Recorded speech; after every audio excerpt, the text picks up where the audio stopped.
Hey everyone, we have Manasseh here calling from Hyderabad for the BloomX podcast. Manasseh, thank you for joining us.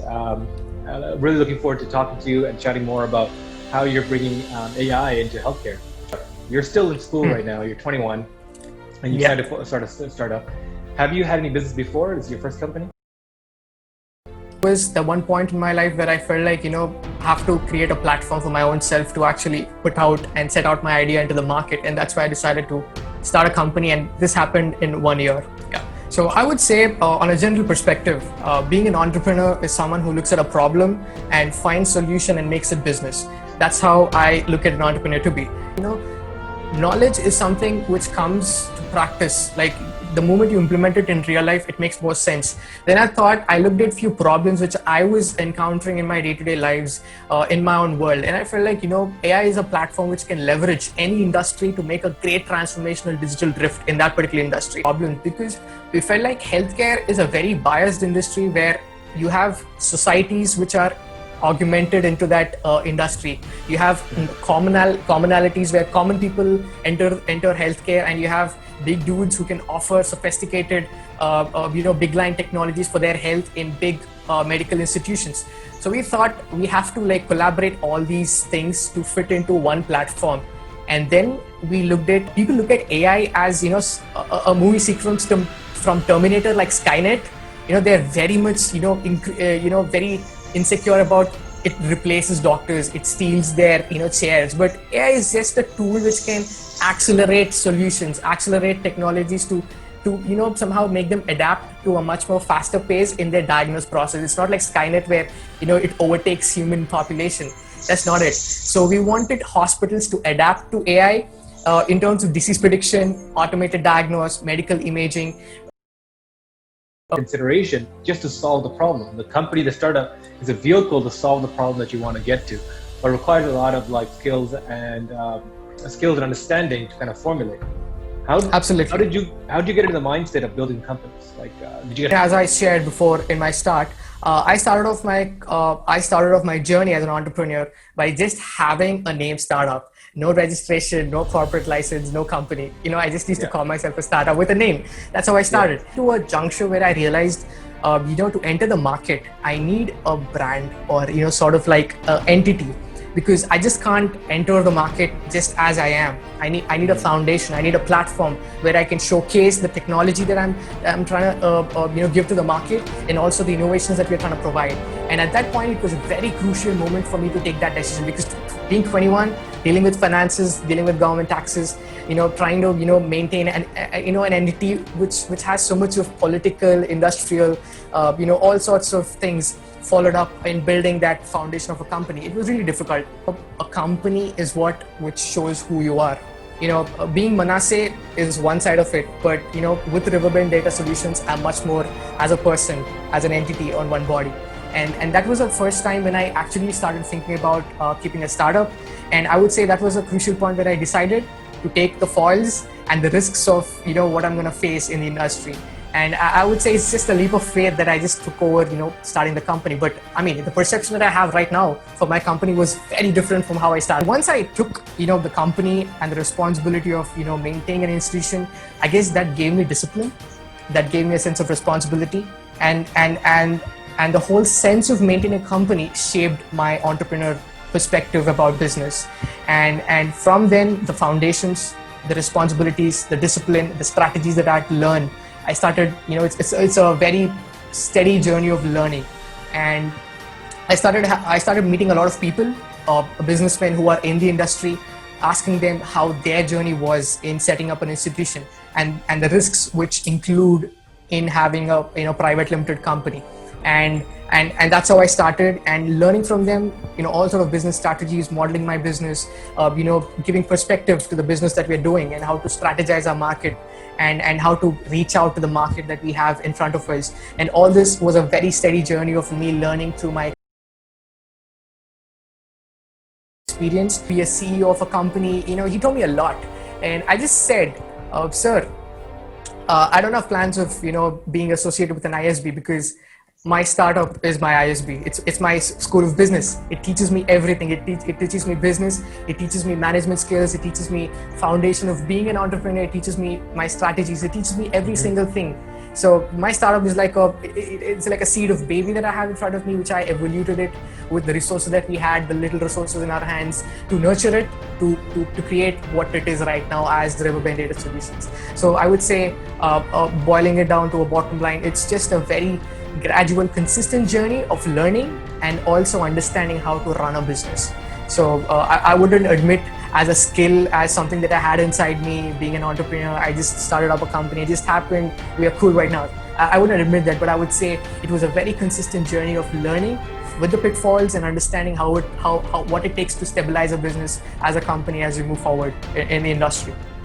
I like that idea that you put forward. Like a startup is your MBA almost. Like it's your exactly. It's a master's of business. It's understanding how companies form inside out.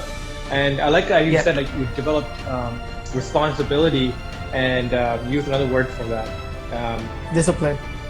I would say in an established institution, you have everything very organized.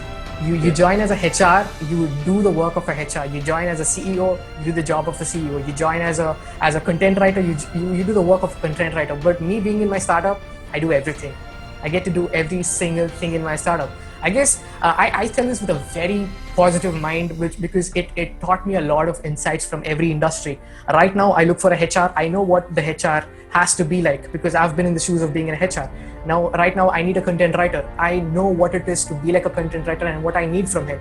So it gives me a diverse understanding about knowing what every industry in a company looks, feels, acts like, and being in this journey, you have to let go of a lot of things. And this letting go gives fear in parents. He might just lose his education. He might lose being a student and somehow just disrupted with the education and trying to maintain a company. I would say parents, society, they are coming into an understanding gradually to broaden their mindsets about letting their children be very independent in a way that I say I have restrictions for independency.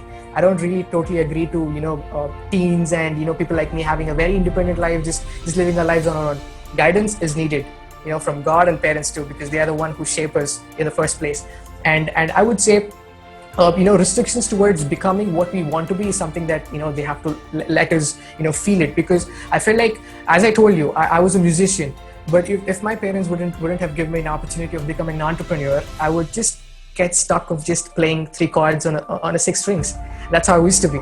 But today, being in the shoes of being a CEO is something very ridiculous, and that's something that I didn't even imagine in my wildest dream of being founder of a startup. It feels cool. A part of me feels cool, and a part of me feels like, am I what I am right now? Because that happens only when you relieve your soul and your mind into evolution. So you need to evolve into who you want to become. And I would say this is what I encourage in the leadership that I follow in my startup. You just have to accept the situation and just take it and find a new perspective to move forward. And I also love this quality of leadership that I follow in my startup, where I leave my startup to a very humanitative ground. What I mean is, when I mean a humanitative ground, I just tell we're all navigating through the problem that we have in front of us. So a very humanitative ground where I accept myself to be a fellow human, not a superhero in the startup. I'm just like all the others. I picture myself as a very native human along with them, not as a superhero, because that gives a sense of being as a team where we are all the same and we are trying to figuring out.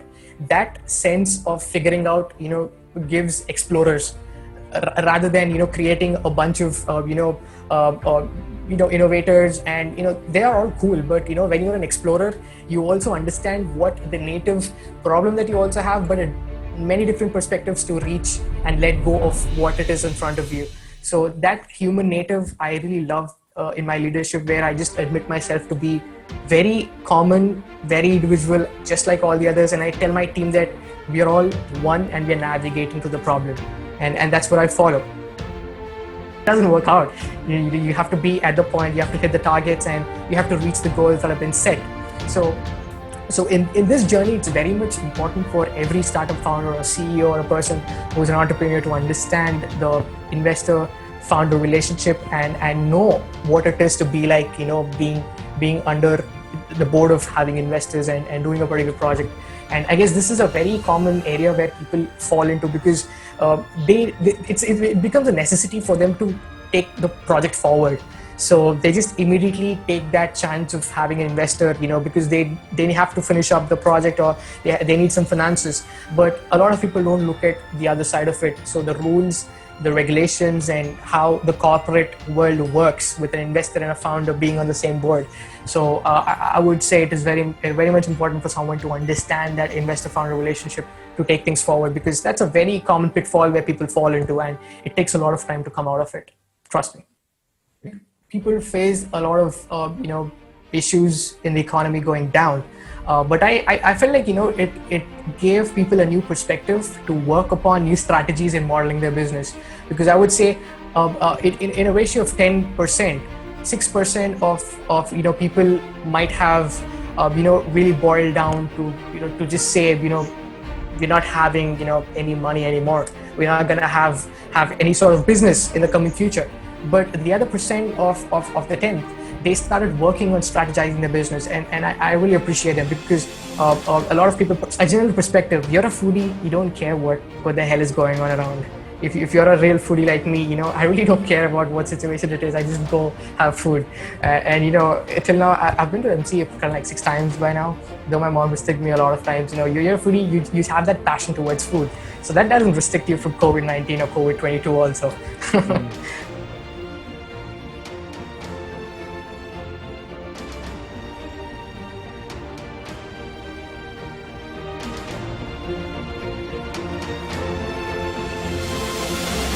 It's not about how hard you hit. It's all about how hard you can take a hit and still keep moving on. The only person who can defeat you in the whole world is your own self.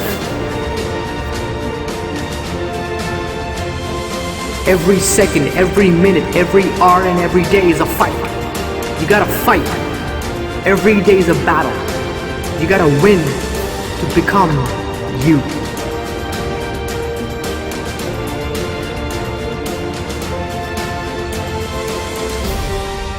Nelson Mandela once said, "There is no passion to be found playing small and settling for a life that's less than the one that you're capable of living." If I'm gonna fall, I don't wanna fall back on anything. I wanna fall forward. At least this way, I can see what I'm gonna hit.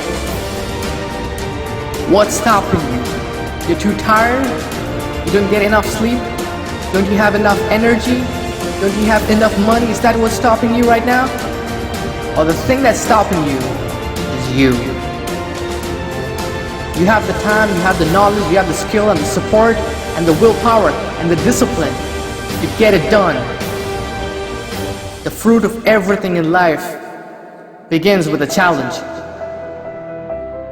Don't be afraid to fail big, to dream big, but remember, dreams without goals are just dreams. You gotta get out there. You gotta give it everything you've got, whether it's your time, your talent, your prayers, or your treasures. You gotta give it. When I was 11, I heard someone ask me, "Who is your hero?" I thought to myself for a couple of weeks later. I thought about it, who he is, it's just me in 10 years. Now I'm 21. It's been 10 years. What have I become? A hero not even close. Every day, every week, and every month, and every year of my life, my hero is always 10 years away from me. I'm never gonna be my hero. I know I'm not. That's just fine with me, because it keeps me with somebody that I can keep on chasing. Keep on chasing.